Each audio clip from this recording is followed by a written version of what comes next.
said Demetrius Andrade or Sergey Derevchenko, which brought up the Shamalama Ding Dong, which is very, very funny. They're all talked about. And then on Friday or Saturday, 2 days later, right, Chavez showed up and went, I can make weight. Yeah. I can make weight. I can make weight. We can make this a big event. I can put it together in 30 days. I think I would lean towards. How do you not take Chavez Jr.? Because he's wasted through the Mexican audience. Who cares? I don't know. Lee, they got to make money. Because Triple G is their hero anyway, dude. That's why I would look at either Ramon Alvarez, his brother, Saul's brother, or Omar Chavez, Julio's brother. I think you take Chavez Jr. You're gonna get more fan. The American audience won't tune in. There's a lot of Americans that would not tune into that night. I just don't see them. Claim to fame on Chavez Jr., I can safely say this. Nobody's knocked him out yet. Especially if it's pay-per-view, bro. Especially if it's pay-per-view. They can't make this pay-per-view. It's HBO prime time. That's the best. Right now, they have not announced that. Right now, this is still a pay-per-view card. And we'll see. They haven't even announced the fights for the undercard yet.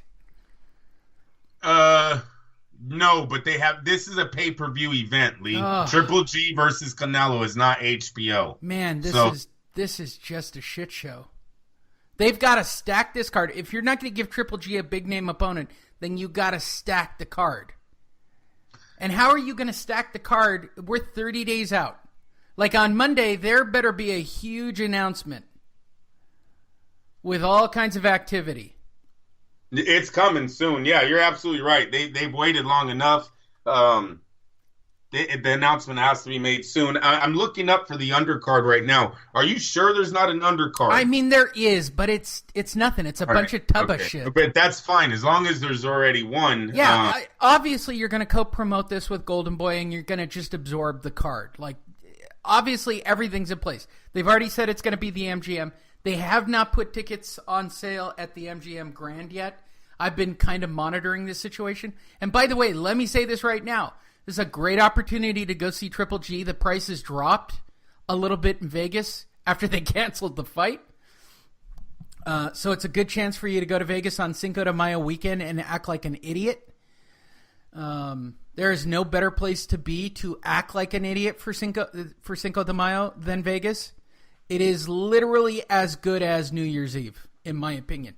There are 2 days out of the year that I don't like to be in Vegas because I call it amateur hour, Cinco de Mayo, and New Year's Eve. Boy, is it amateur hour. So right now I am on the MGM Grand website, and I am about to look at the Grand Garden Arena. And currently, we do not have anything official yet at all. No, but ESPN is reporting that they did secure the date and the venue. Right, again. And it's going to be the MGM Grand Garden Arena. They're going for the smaller venue. I get that. They don't have it posted on their website for ticket availability yet. That's fine. They've already refunded everybody out of the T-Mobile Arena, which means they're going to go for a lower price amount. I'm just telling everybody, it's a good excuse to go get drunk and to go watch boxing, right? Even I'm going to go and probably pick up a pair of tickets and go see the fight and take people who don't normally get to watch boxing. Yeah. I think it's a good opportunity for HBO, Golden Boy, and Triple G to put on a good night where you don't have to just fuck the fans, right? No, we all know this. I hope everybody listening knows this. It would have been a fuck the fans night. It would have been Triple G and Canelo, and then a big pile of dog shit behind it. That's right. Nobody would have liked the outcome, right. Lee. Yep, right. You're right. And it would have been a big dog and pony show for a $5,000 ticket. That's great. It's much like watching Floyd and Conor. You got to see Gervonta Tank Davis. Yay. Okay? Everybody just calm the fuck down. This is better for you. Now they've actually got to stack the card and make it worthwhile. Just saying. There you go. That's our newest segment. 2 days later. And let me tell you something, too, about the Gervonta Davis. Yeah, it was bullshit last night. Floyd going, we're in talks with Bob Arum about a Lomachenko fight. With the Gervonta Tank Davis. Like, fuck, is he blowing the dude? Let me tell you something, people. If Lomachenko defeats Linares and Pacquiao defeats Matisse, they're meeting in the fall. Of course that's the fight Lomachenko's taking, not Gervonta Davis. That's a multi-million-dollar go out on your shield fight for. Yeah, and puts them in pay-per-view. It makes them, $8 million, $10 million probably. Like, no, come on, get out of here, Floyd. Oh, he's going to fight Gervonta Davis. Yeah, right. I talked to Todd DeBoeuf. Could you drop the name a couple more times in the interview? What? I talked to Todd DeBoeuf. Did you? Are you sure? Or is this the first time Todd DeBoeuf's actually hearing about this? Right. Which I wouldn't be surprised. It would have been funny to check tweets from Todd going, I haven't talked to him. And not only that, Todd probably did talk to him, but it ended with, we'll see what happens with Pacquiao. Right. That's what it's ending with, people. It's not ending with, oh, no, you know what? If they both win, we're securing a date. I guarantee that. No, hell no. If Pacquiao is the road for Lomachenko. Which takes us to News of the Week. We got rid of all that stuff. Yes, that might have sounded like the News of the Week, but no, there was actual News of the Week. Brought to you by LasVegasDiscount.net. I'll say it again. When the tickets go on sale, the prices are going to go up in Vegas. As of today, April 8th, go book your trip. You can come out and watch the Silver State Brazilian Jiu-Jitsu tournament held in a high school auditorium and watch me get concussed. And then later that evening, I'm fighting Lee will try to be out of there fast, you guys. No, it'll be fast. There'll be 1 or 2 matches. If not, I'll probably live stream it on the website. Don't worry, you won't miss anything. Saturday night, May 5th, there will be boxing in Vegas. I guarantee those tickets will be cheap. It'll be affordable for everybody to go. I'm definitely going. As you guys know, when I go to the fights, I buy Fight Net Radio fans all the liquor they can consume, or as long as you can keep an eye on me. But I will definitely walk you up to the line, buy you a beer, buy you a drink. I prefer to buy you mixed cocktails. I think Fight Net Radio fans should be the drunkest, rowdiest fans at the events. With that said, let us move to News of the Week. Conor, will you please introduce News of the Week? Fuck off. All right, or not. He said, fuck off. You didn't hear it, but it's really funny, and the timing was really good. What did you say, Conor? Fuck off. Perfect. News of the week. For those of you who don't know, or you're listening for the first time, okay, I want to try it. Here's my thing for this week. Oh, Fight Net Radio listeners. Refer the show to 5 of your friends. I don't even care if they listen to the show. All right, get them to listen to 1. They probably won't like it. They'll think I'm an asshole. I realize I'm an acquired taste. What I'd like you to do is refer you guys that listen to this show, refer it to 5 of your friends. What I want you to do, because they're really not going to listen, is pick up their phone, click on the podcast button, type in Fight Net Radio, and just make it one of the shows on their podcast page. Got it? I'll say it again. Put it on their podcast page so that they can occasionally see an episode and go, oh, I'm out of shit. Maybe I'll listen to this show. There you go. Now, if they're not boxing fans, I don't know what to say. That was my big pledge drive. Was it good for you, Andrew? Yes, sir. Andrew doesn't care. He's just happy with the listeners we have.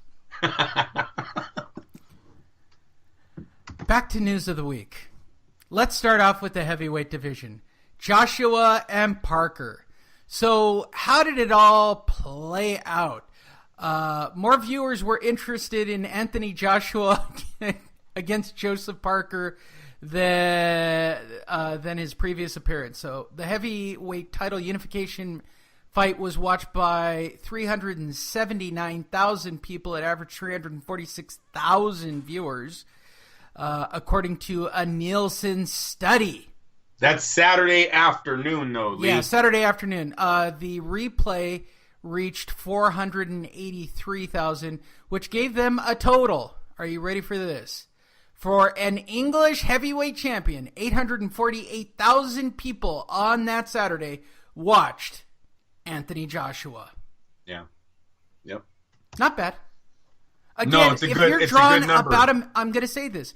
If you draw about 1 million, period, you should be happy in this day and age. Joseph Parker is not a star in America whatsoever. See, when you look at Deontay did get better numbers, right? He did over 1 million views with Luis Ortiz. The difference is Luis Ortiz had a name in America. Luis Ortiz had fought on regular cable network. He had fought on the premium channels. People knew him. That was a huge fight. Joseph Parker was unknown. Yeah, he had a title. Who cares? He beat Andy Ruiz over there for it. No one even seen it over here. It wasn't even on television, I don't believe.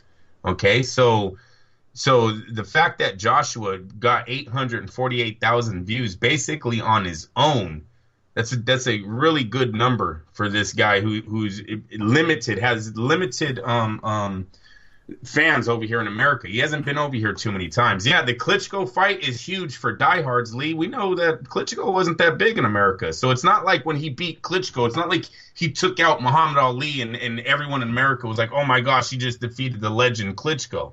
And within our circle, we did. We knew that uppercut was huge, but no, not around the nation. So this is a huge number for him. Deontay did beat him, though, in their last matchup. Deontay has over 1.1 million views. Anthony Joshua has 848,000. I don't know how that plays out in the negotiating, but I like where things are going. What I did for you there, Lee, when you see on the sheet, all of those stories are basically from the top to bottom go through the week. That's how they played out. Guys are just responding. You see Povetkin's in there. You'll read them off. Well, let's start with the most recent comment about the two of them. And we'll talk about this. So the comments came forward, and we'll talk about it further in the news, that these two are really in negotiation, that this fight's really going to probably happen before the end of the year.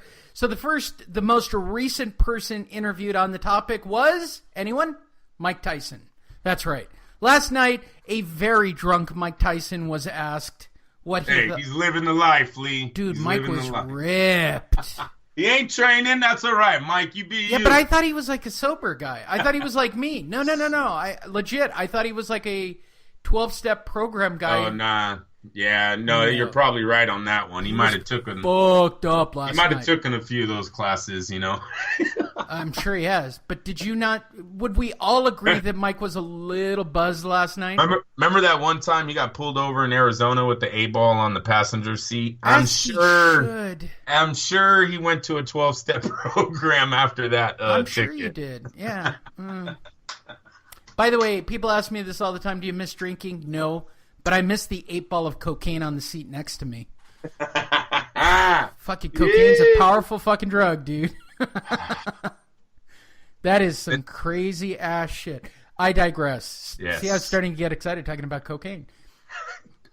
Yeah, Mike Tyson was asked, and in his drunken stupor, he said, I don't like what Anthony Joshua did in his last fight.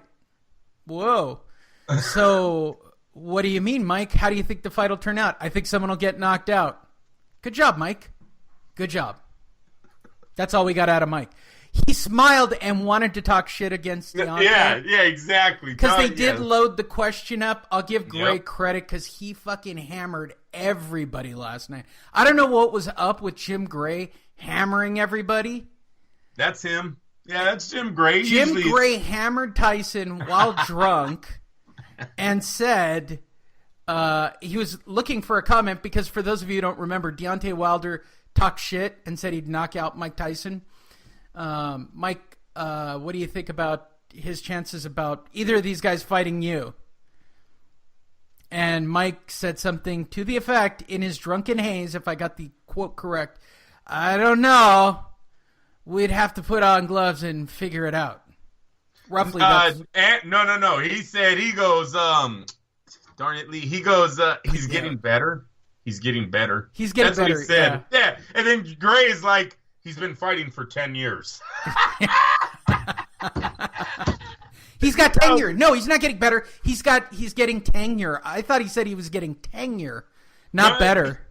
Yeah, wow, we're going to have to decipher I'll get the audio of Mike Tyson and decipher it and read it next week. Can he beat you, Mike? He's getting better. He's getting better. No, Deontay, Mike Tyson clearly does not think. I don't even think that answer means you can't even be in the ring. He didn't say it'd be a war. He didn't say 50-50 fight, Jim. I don't know. Great kid. A lot of potential there. He said he's getting better, and the dude's been fighting